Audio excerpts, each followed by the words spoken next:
Bonjour chers compatriotes, bienvenue dans Multisport News. Aujourd'hui nous allons parler des Léopards et particulièrement nous allons analyser le match qui s'est déroulé hier et je vous rappelle que nous avons perdu sur le score de 4-1. Ça a été pour nous une grande humiliation.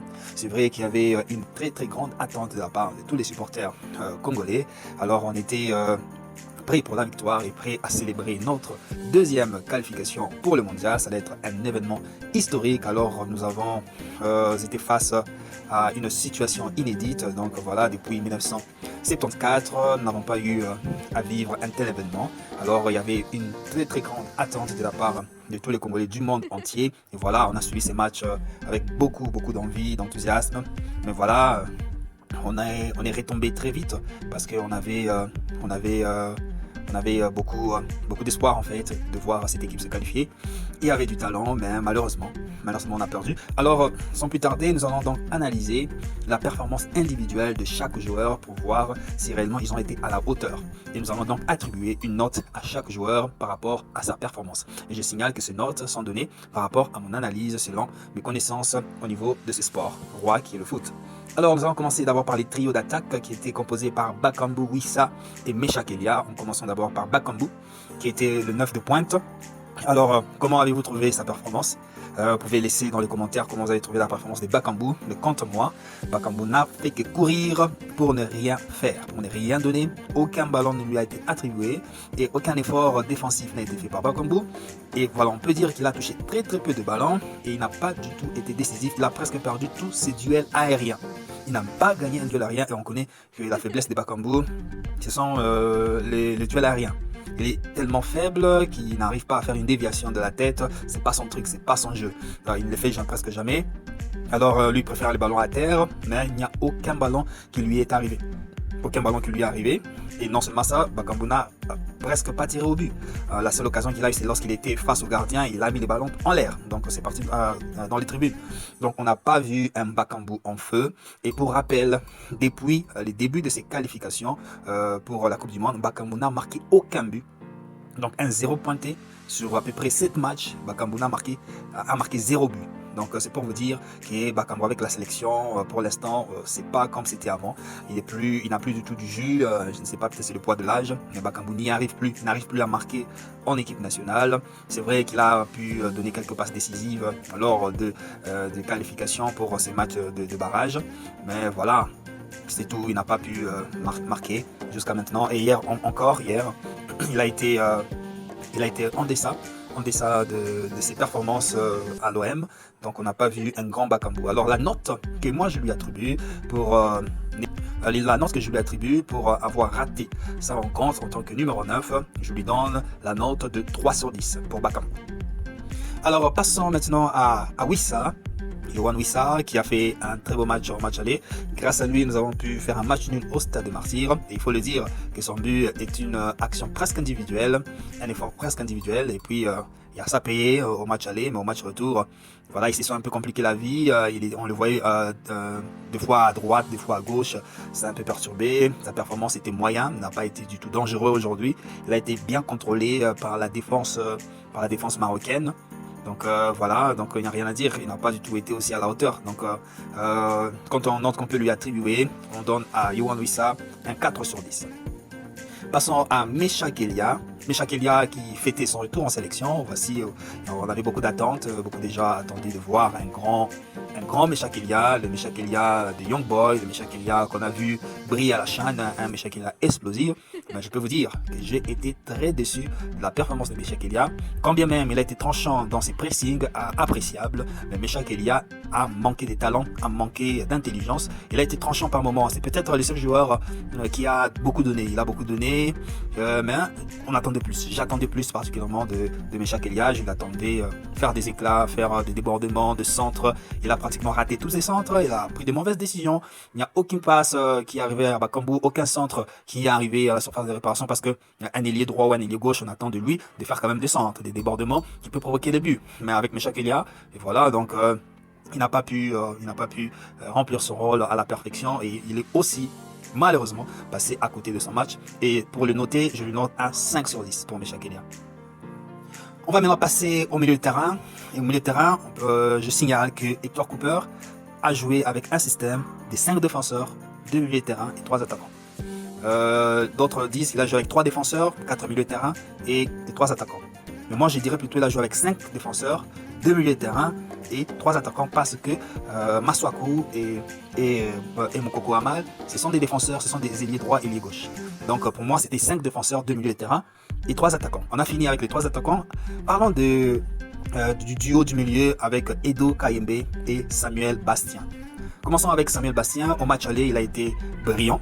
Pourquoi? Parce qu'il a fait des pressings, il a bien fait son match au Stade des Martyrs, mais là au match retour, il était un peu perdu.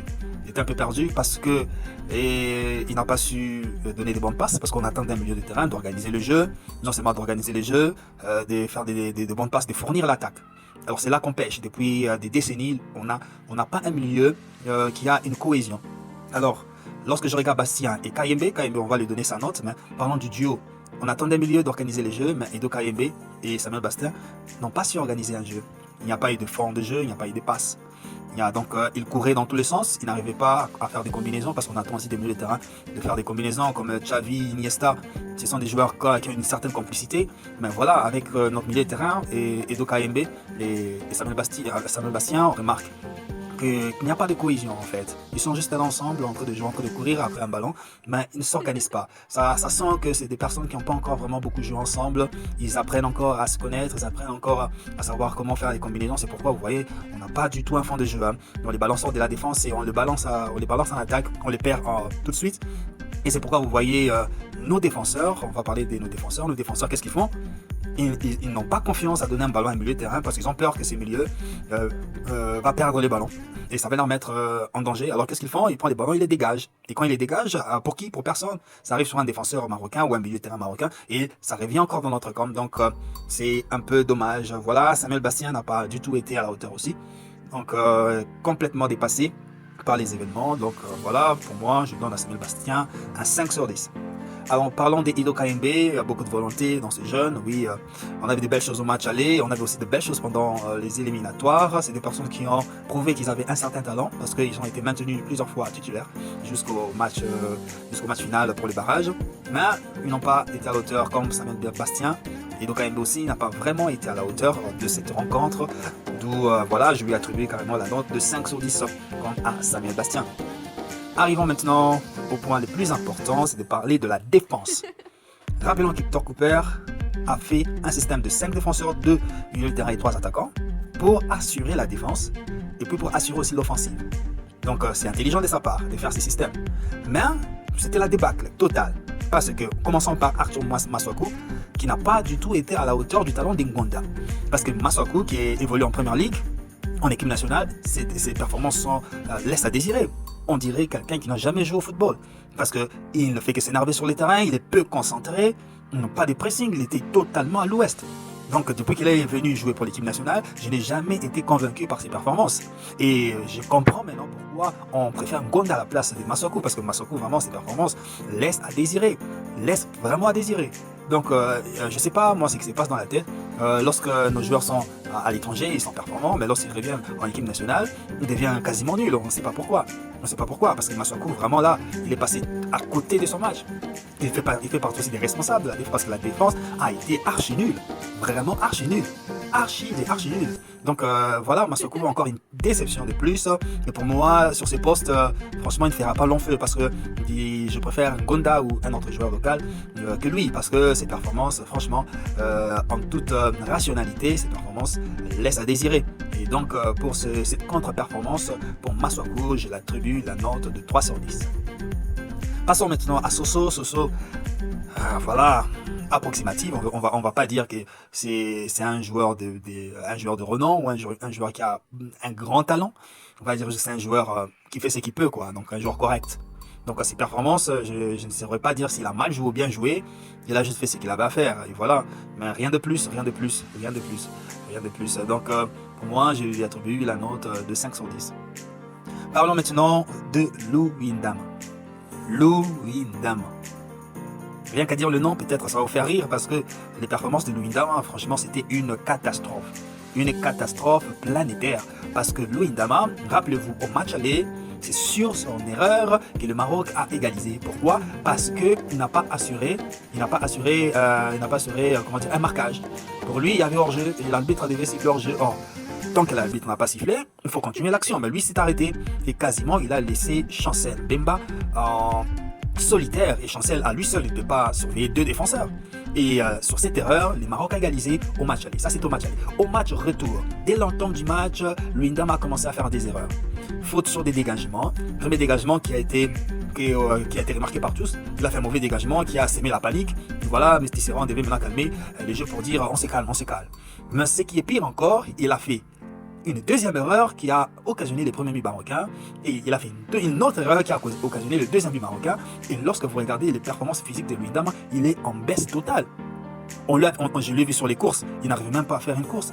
On dirait qu'il était épuisé, le pauvre. Totalement épuisé.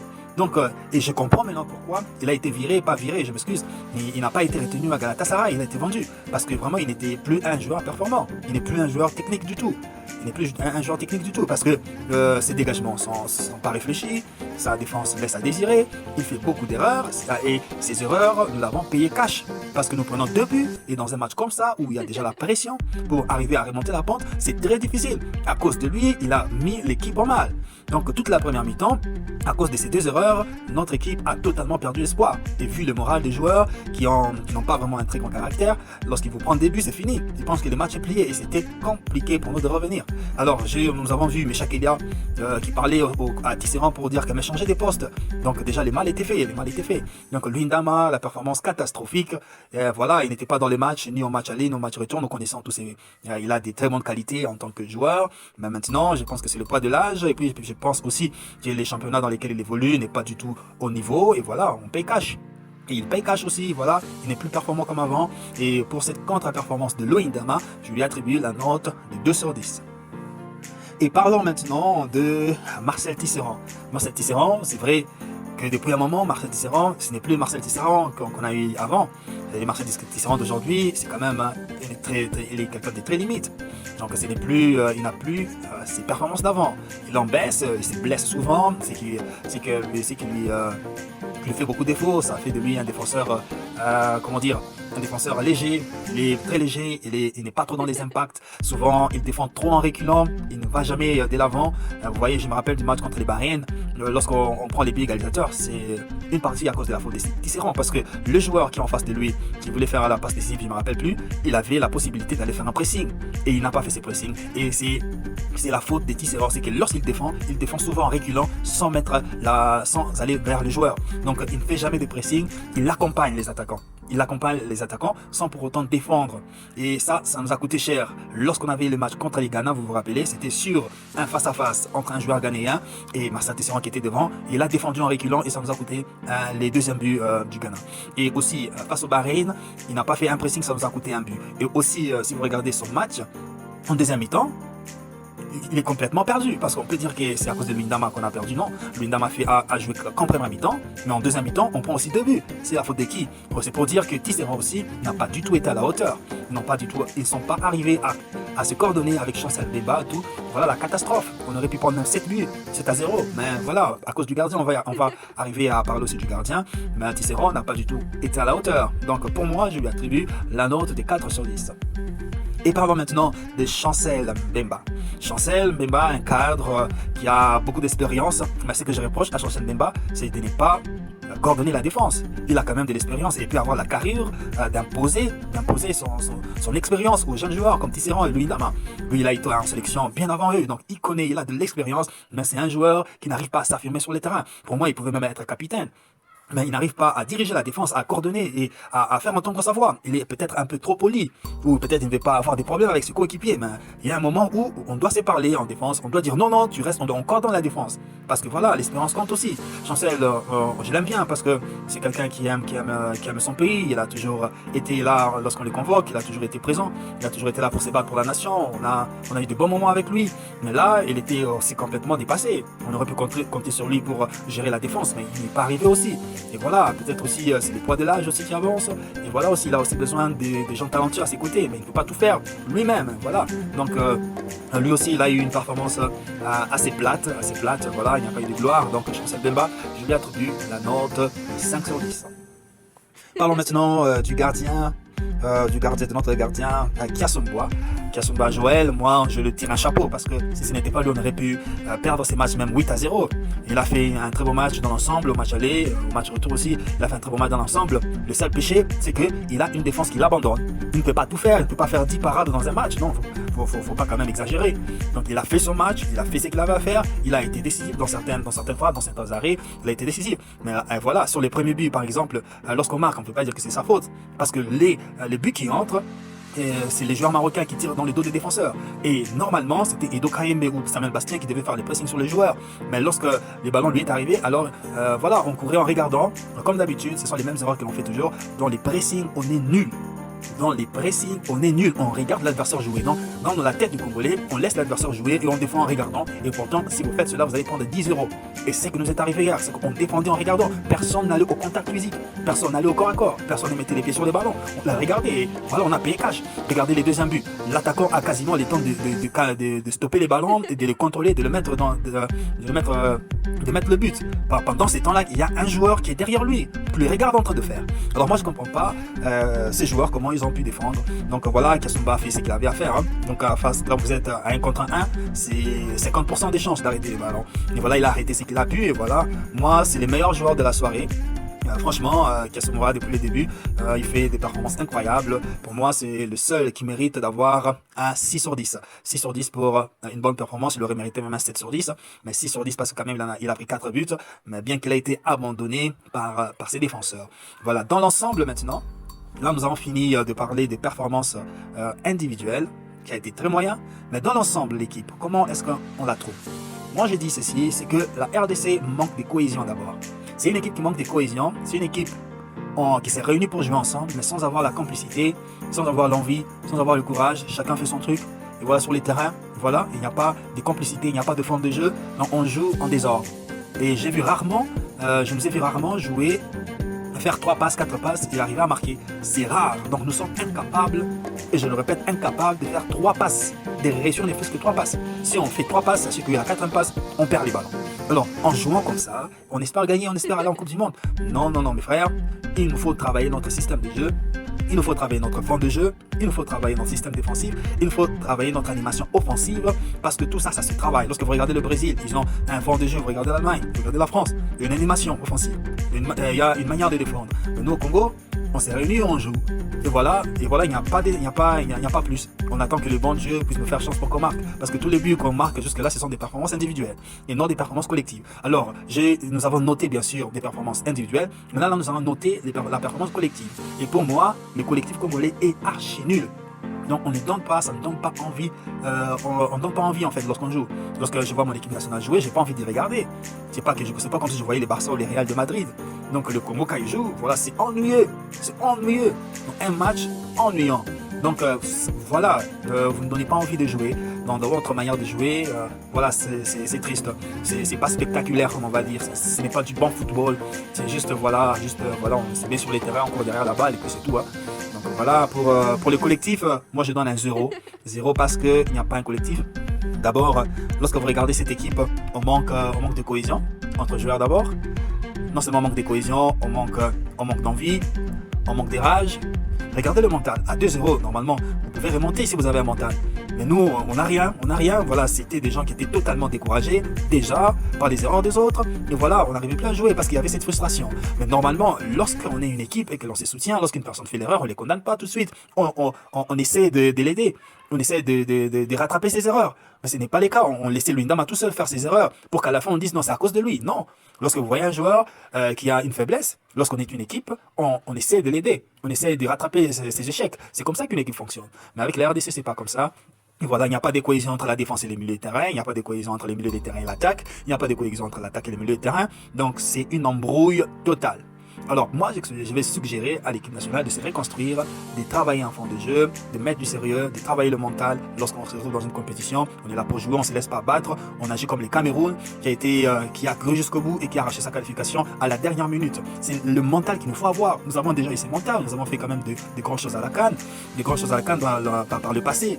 Et voilà, donc, c'est-à-dire qu'on a le mental, on a le talent pour y arriver, mais quand même, il y a un moment où il faut qu'on s'y prenne au sérieux.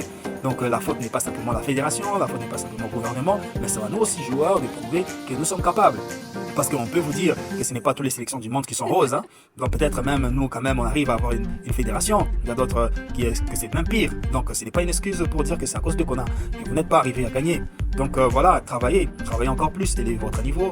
Et voilà, si vous avez la chance de revenir en équipe nationale, on espère voir un autre visage. Parce que les visages qu'on voit jusqu'à maintenant, ça laisse vraiment à désirer. Donc voilà, j'arrive à la fin de mon analyse. J'espère avoir été les plus objectifs possibles. Alors moi, je souhaite toutes les bonnes choses aux Léopards. Voilà, les matchs qu'on a fait hier, c'est un match à oublier.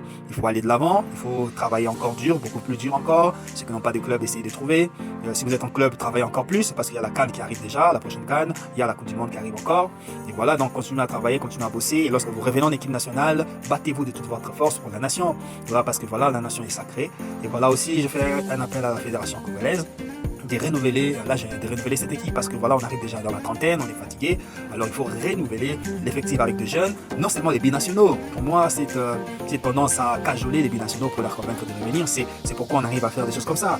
Mais moi, je préfère qu'on se concentre avec nos joueurs locaux, on les appelle, on les intègre aussi dans l'effectif et qu'on fait un mélange. Donc on rajeunit un peu l'âge, qu'on appelle des jeunes de 19, 20 ans, 21, 22 ans, qui ont du jus, qui ont de la niaque, avec qui on peut espérer faire des grandes choses dans la prochaine CAN et peut-être on pourra décrocher une qualification lors du mondial prochain parce que voilà, on y était presque, mais on a tout raté, mais rien n'est perdu. Voilà, on va revenir plus fort et on va corriger nos erreurs. Donc, merci à tous de nous avoir suivis. Moi, je vous dis à la prochaine. Bye bye.